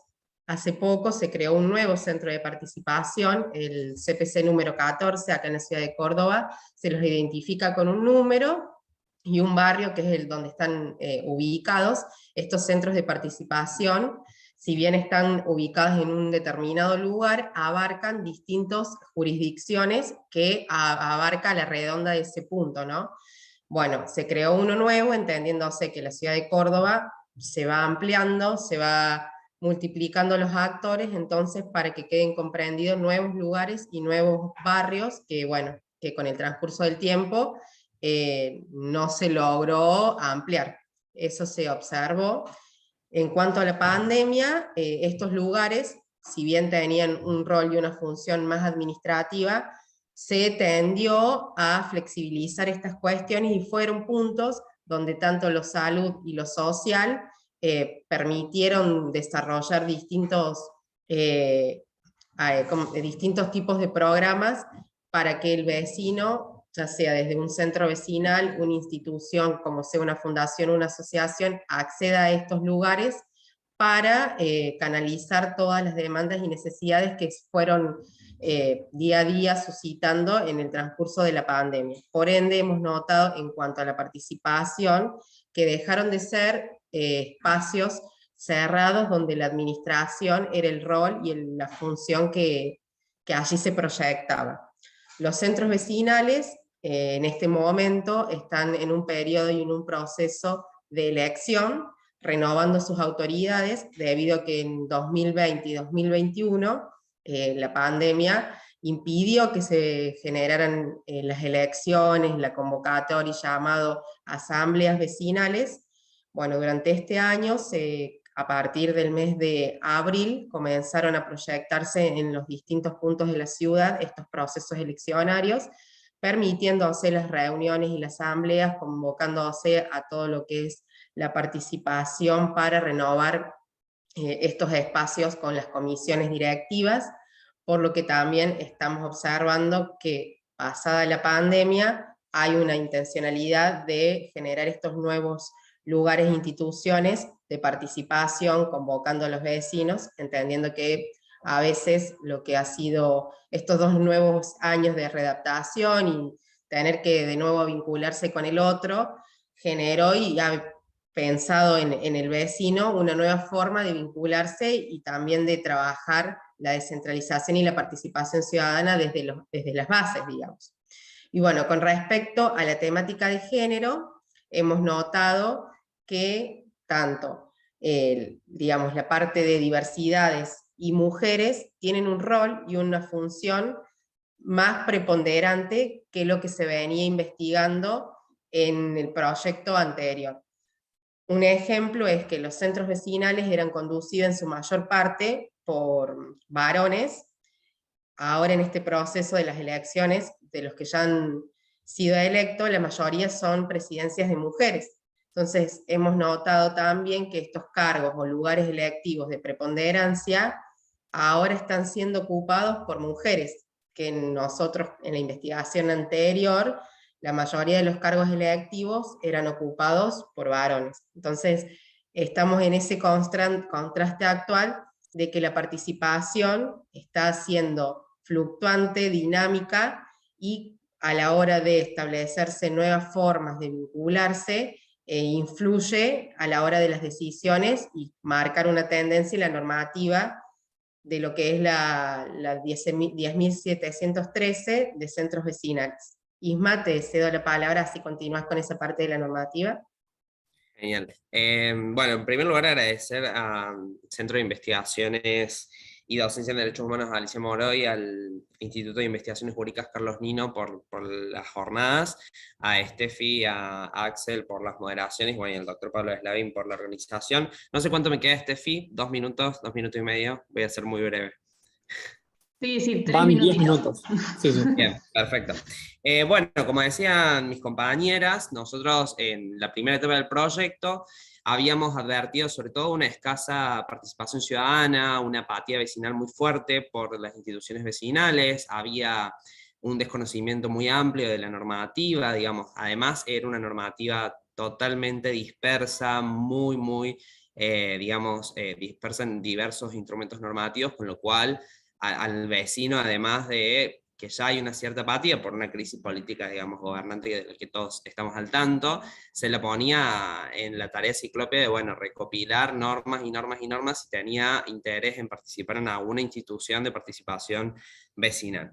En ese sentido, como decía Inés, este proyecto lo que busca es detectar, bueno, si hubo una disrupción, si hay continuidades o qué vulnerabilidades existen. Y como también señala Meli, hemos notado algunos avances y por otros lados diversas continuidades. Yo básicamente voy a plantear muy escuetamente, y dejamos, digamos, para la parte de las preguntas si alguien quiere ahondar más en algo, el tema de los avances parciales de este proyecto de investigación. Como decía Meli, en cuanto a género, se vio un avance, de hecho, de la normativa, se reformó.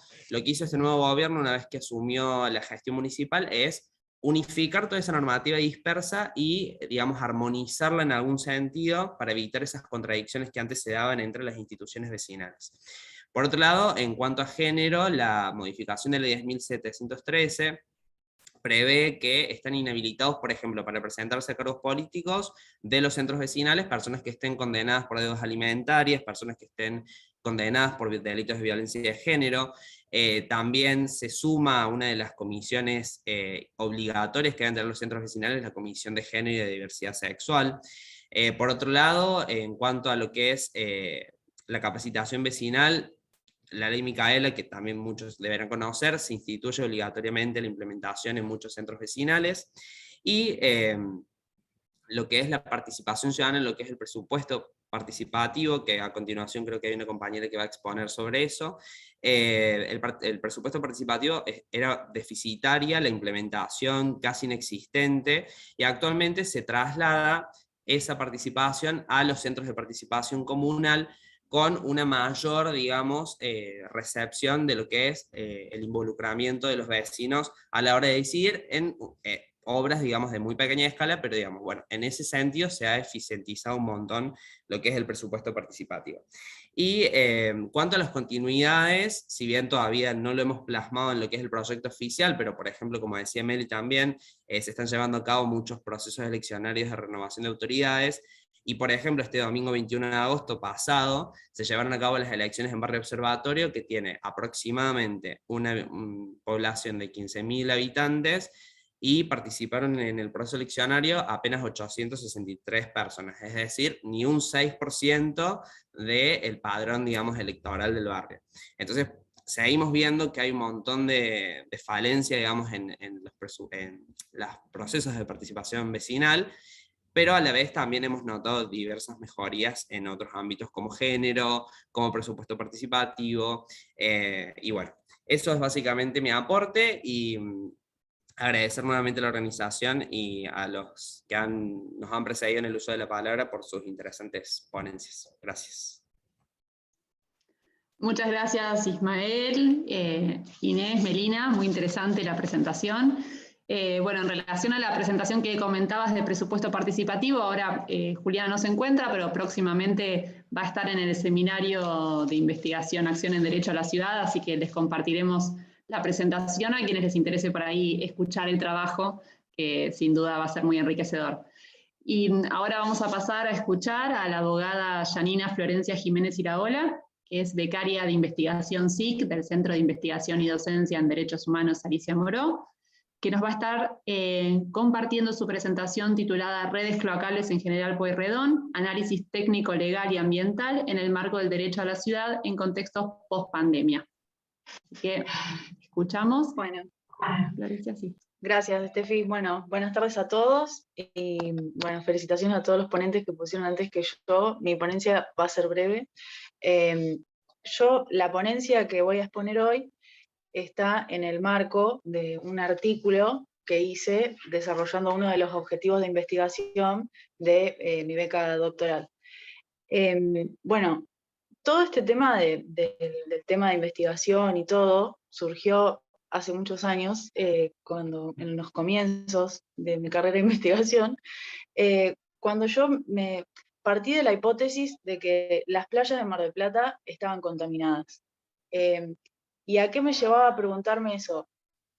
Si verdaderamente estaban contaminadas por residuos cloacales, porque, bueno, para los que vivimos acá en Mar del Plata, hay ciertas zonas de la Ruta 11 yendo para Santa Clara que antes, hace unos años atrás, uno andaba por esa zona y había olor a desechos cloacales, lo cual hacía pensar y también plantear la posibilidad de que quizás las playas de Mar del Plata estuvieran contaminadas por residuos cloacales. Partí de esa hipótesis. Luego de comenzar a investigar, me di cuenta que a partir del año 2012 se comenzó una obra, que es una obra de primera, digamos, bastante avanzada a nivel de Latinoamérica, que es el emisario submarino. ¿Y qué es esta obra del emisario submarino? Es justamente una obra que lo que hace es tratar, digamos, no es un tratamiento, sino que es toda una serie de cañerías que lo que hacen es llevan los residuos cloacales desde la costa hacia mar adentro, ¿no? O sea, transportan las aguas residuales que han sido tratadas parcialmente o previamente en la costa en una planta de tratamiento. Ese tipo de obra que tenemos nosotros en Mar del Plata es una obra que se inauguró durante el gobierno de Cristina Fernández de Kirchner en el año 2014, más o menos en diciembre de 2014, y a partir de la construcción de esa obra, yo en el trabajo comienzo hablando primero qué es un emisario submarino, como para entender un poco más, y esa obra en sí, el emisario submarino, es una serie de cañerías que conducen los residuos locales. No es un sistema de tratamiento de los residuos locales, sino que es un sistema de evacuación. Y el tratamiento de los residuos locales, acá en Mar del Plata, esta obra, que es el emisario submarino, se complementó con otra obra que es una planta de tratamiento donde ahí se tratan primero los desechos cloacales y después se conducen al mar, y a su vez esa cañería que está en la costa, varios kilómetros adentro del mar, tiene a su vez como distintas cañerías que se subdividen y que permiten arrojar los desechos cloacales de manera dispersa y no en un solo lugar en la costa. Esta obra del emisario está en la Ruta 11 en Mar del Plata. Y bueno, como les decía, la inauguración oficial fue en el año 2014. Y bueno, en complemento con esta obra, es fundamental la estación depuradora de aguas residuales, que esa se construyó con posterioridad, ¿no? Eso es un comienzo del trabajo que, bueno, no quiero aburrirlos con cosas técnicas, que eso se puede leer en el artículo que se va a publicar, pero sí, a raíz de después de esta introducción, de ver de qué se trata un emisario submarino, esta planta de tratamientos y demás, a mí me surgió la pregunta en esta tarea de investigación de cuáles son los instrumentos técnicos legales de relevancia que existen en nuestro país, a nivel provincial y a nivel municipal, por medio de los cuales se, digamos, controla estas plantas de tratamiento, el tratamiento en sí de los residuos locales, porque estas obras y todo el tratamiento de los residuos locales en Mar del Plata, los que se encargan de hacer esto son empresas privadas que son concesiones municipales. Entonces, bueno, a mí me surgió la duda de quién controlaba todo eso.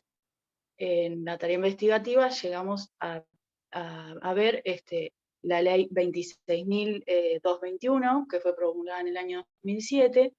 Esta ley es un convenio tripartito entre el Ministerio de Planificación, la Provincia de Buenos Aires y la Capital Federal.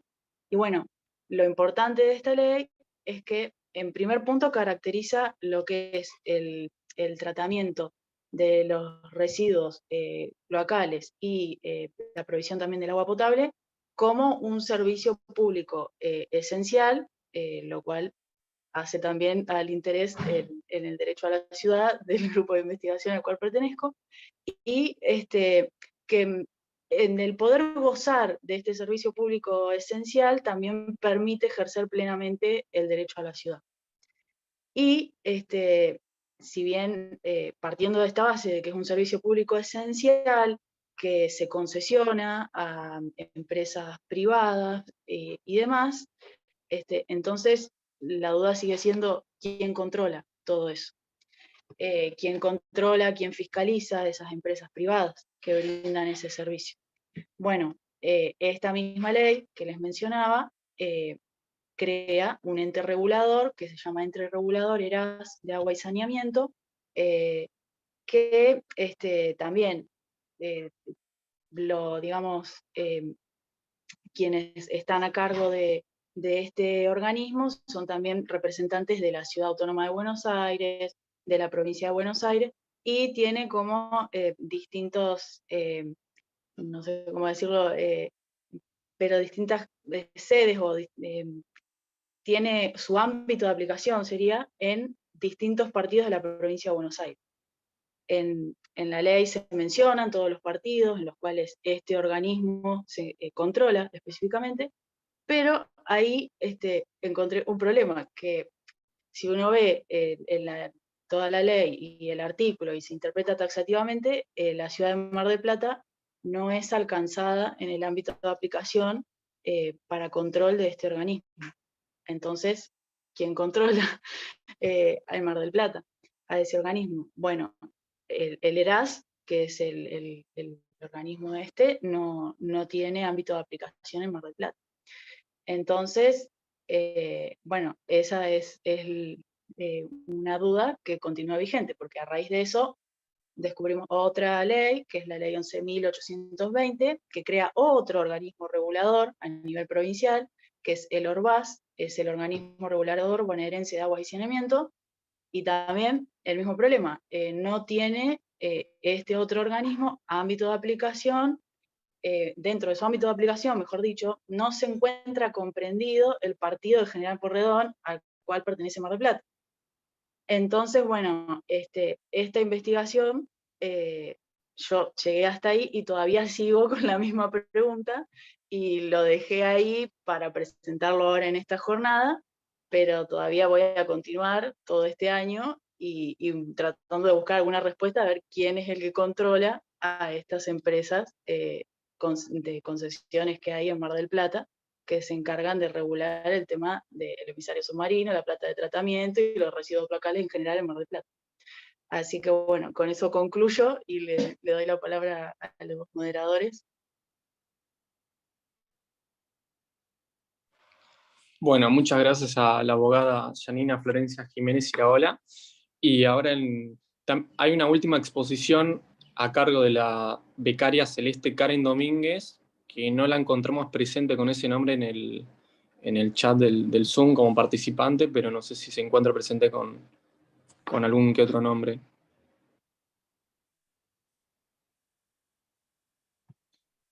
Y si no, bueno, caso contrario, ya damos apertura a la ronda final de preguntas y consultas de estas últimas sesiones. Para el que quiera levantar la mano.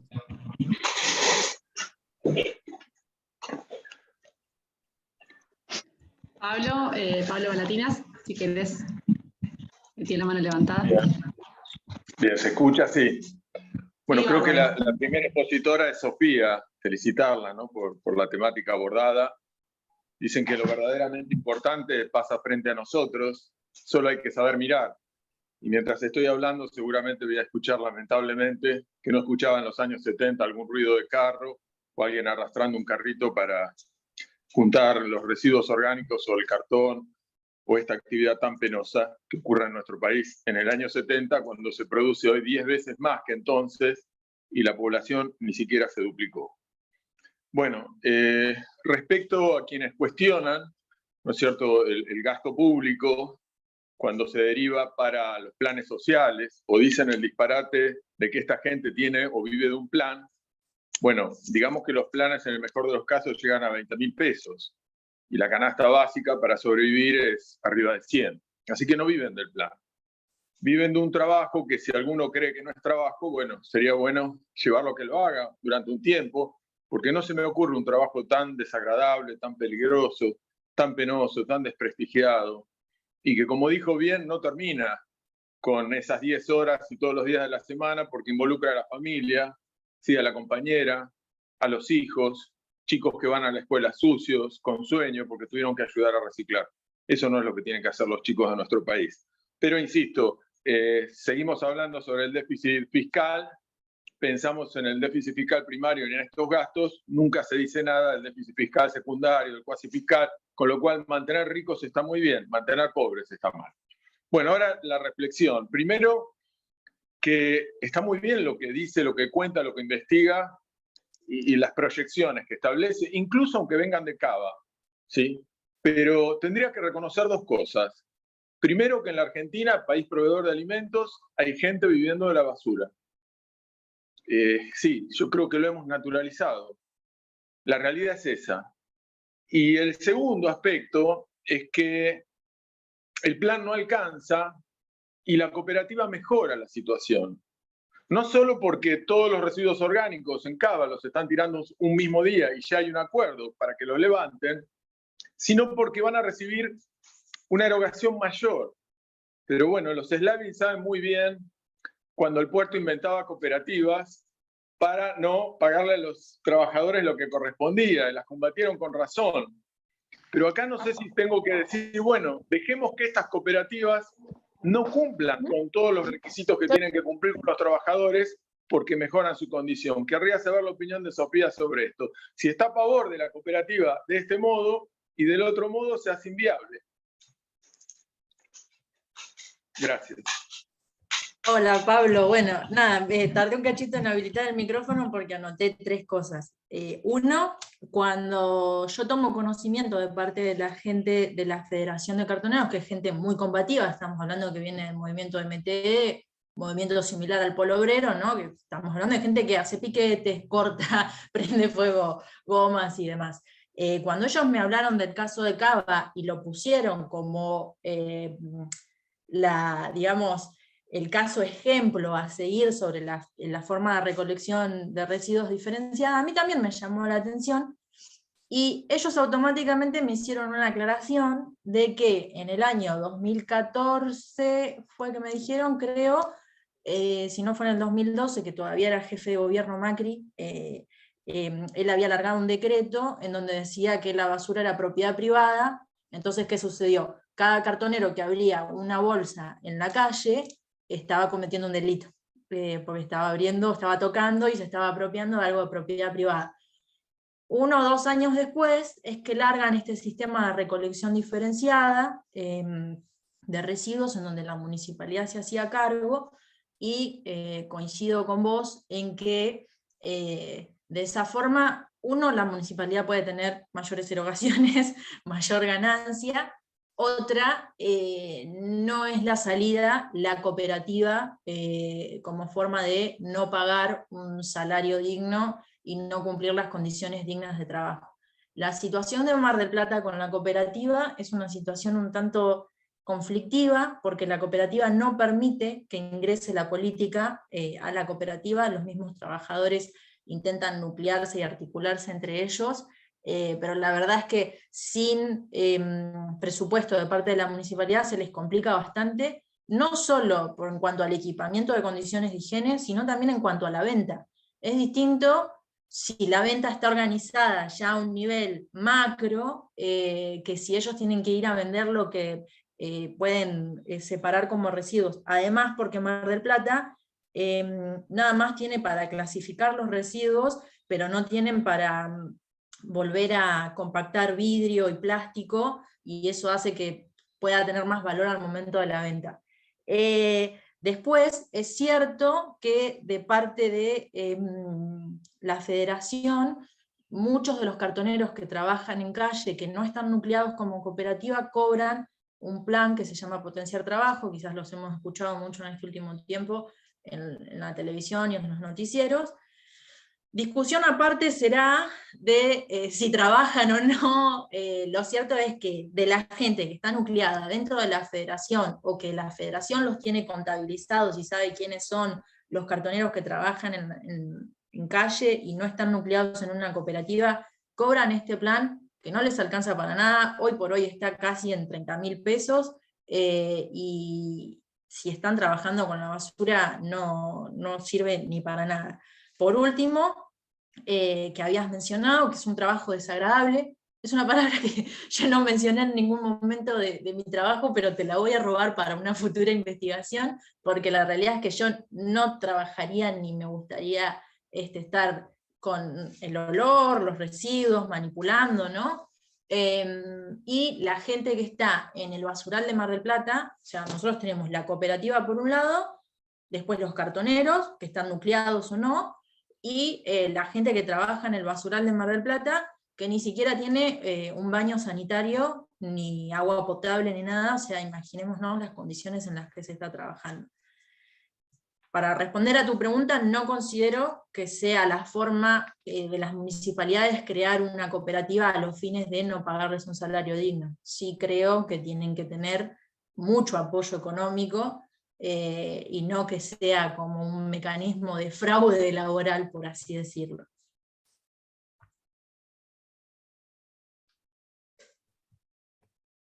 Gracias, Sofía. Sí, a veces se confunde, como bien decías vos, Pablo, el tema de la cooperativa que existen.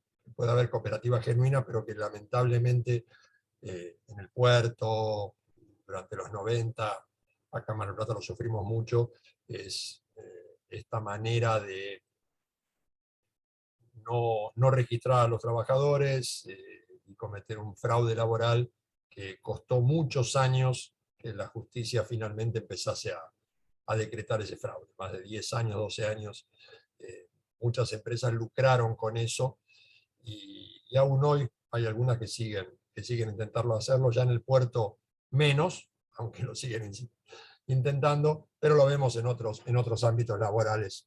Lamentablemente es una práctica que la crisis fomenta. Ahí, Florencia, tenés. Perdón. No, sí, yo comparto totalmente lo que decían Pablo, Sofía, respecto de las cooperativas, porque siguen existiendo las cooperativas en fraude a la ley, digamos, y siguen en el puerto, todavía hay algunas, y sigue habiendo proveedores encubiertos que son empleadores y se hacen pasar por proveedores y hacen cooperativa. Y otra de las cosas que está viendo mucho ahora también es el tema del monotributo. Se hace monotributista al empleado para no pagar las cargas laborales. Y yo le quería preguntar a mi hermana Sofía si ella no cree que también este tipo de trabajo tendría que ser mucho mejor remunerado el de los que hacen la tarea del reciclado, por una cuestión de que es un trabajo insalubre, al igual que los recolectores de residuos, de muchos trabajos que existen hoy en día que son considerados insalubres y tienen que tener una mejor remuneración, una menor jornada laboral y demás por el tipo de tarea que desempeñan. ¿Qué opinan respecto a eso? No, sí, en mi trabajo, bueno, no lo pongo tan claro en esas líneas, pero sí en el informe final de la beca, yo considero que es este grupo marginal y marginalizado y estigmatizado en realidad, deberían ser considerados trabajadores del Estado. Si nos ponemos a pensar en todos los convenios suscriptos de la Argentina en materia ambiental, y si estamos viendo que es el único grupo que está haciendo algo por una protección al ambiente, yo creo que debería darle un reconocimiento un poco más. Para mí se tendrían que estatizar, municipal, provincial o nacionalmente. Eso se verá acorde también a cada municipio, pero no puede quedar solo en que sean los que están ahí, que cobran un plan y bueno, ya está.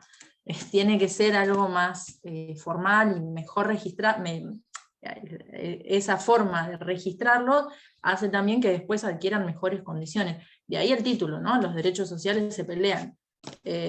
No van a venir de la nada a proponer una idea así. Yo supongo que el MTE, la federación, están haciendo un trabajo muy valioso y están luchando por conseguir mejores condiciones. Como decía Pablo, después de los 90, con la pandemia del COVID, se empezó a ver más gente en esta situación. O sea, hablo después de los 90 comparándolo a la situación actual. Con la pandemia mucha gente quedó desempleada y el recurso fue salir a recolectar residuos y revender. Gracias, Sofía, por tu respuesta. Ahora, Ana María, tenés la mano levantada, ¿querés comentar? Sí. Gostaria de fazer uma pergunta para Melina, que falou sobre os centros de participação comunal em Córdoba. E eu gostaria de entender melhor como é que funcionam esses centros. Gostaria de saber se eles são na estrutura do Estado, administrativa do Estado, ou são centros da sociedade civil. E também quais são as funções desses centros. Também gostaria de saber se são centros só de Córdoba ou se são canais de participação de toda a Argentina. ¿Cómo estás, Ana María? ¿Qué tal? Un gusto. Sí, no, ahí muy bien la pregunta, porque yo no lo aclaré, para hablar apurada y con el tiempo justo. Los centros de participación comunal son parte del Estado municipal de la ciudad de Córdoba. Son instituciones municipales gestionadas por el gobierno de la ciudad de Córdoba, están presididos por un director. Estos directores tienen funciones políticas, porque los nombran cada 4 años, depende el color político que gane en las elecciones. Digamos, el esquema y el organigrama de estos centros de participaciones comunales están compuestos por un director y un subdirector, y luego empleados municipales, con funciones administrativas, tomando reclamos y necesidades que surgen en los distintos lugares donde están ubicados, conforme a las demandas de los barrios, toman esas demandas y las descentralizan a las distintas áreas operativas de la municipalidad. Ejemplo, en vez de ir a hacer un reclamo a la municipalidad que queda en un punto equidistante de la ciudad de Córdoba, van directamente hasta estos centros de participación comunal que son más cercanos al lugar donde están viviendo del barrio. Y además, estos CPC, que también me olvidé de mencionar, de ser áreas administrativas, se han creado en estos años, estos últimos 3 años, los centros operativos, que son para resolver las demandas de los barrios en cuestiones de obras, que directamente, en vez de pasar el reclamo hacia una área operativa de la municipalidad, ellos mismos cuentan con estas áreas. No sé si responde ahí a la pregunta, Ana María. Responde sim. Seria como uma ouvidoria. Eles escutam as reclamações e passam para o Estado para solucionar. Exactamente. Y están situados en la ciudad de Córdoba. se crearon por un intendente en 1990, no son parte de, digamos, las estructuras orgánicas del interior de la provincia de Córdoba, son propias de la ciudad. Muito obrigada. Gracias. Muchas gracias, Melina. No sé si alguien más tiene ganas de hacer algún comentario, alguna consulta que haya quedado pendiente. ¿No? Si no, por mi parte les agradezco mucho la participación. Súper interesantes las investigaciones que compartieron y los resultados alcanzados y también las preguntas pendientes y estos desafíos que tienen muchas de las investigaciones por responder próximamente. Para cerrar, Pablo, no sé si querés decir unas palabras para... Simplemente agradecerles a todas y a todos, y mañana nos estamos viendo a las 14 horas para continuar conversando y en este ámbito. Agradecerles, nos vemos, hasta mañana. Muchas gracias. Bueno, hasta mañana. Aplausos.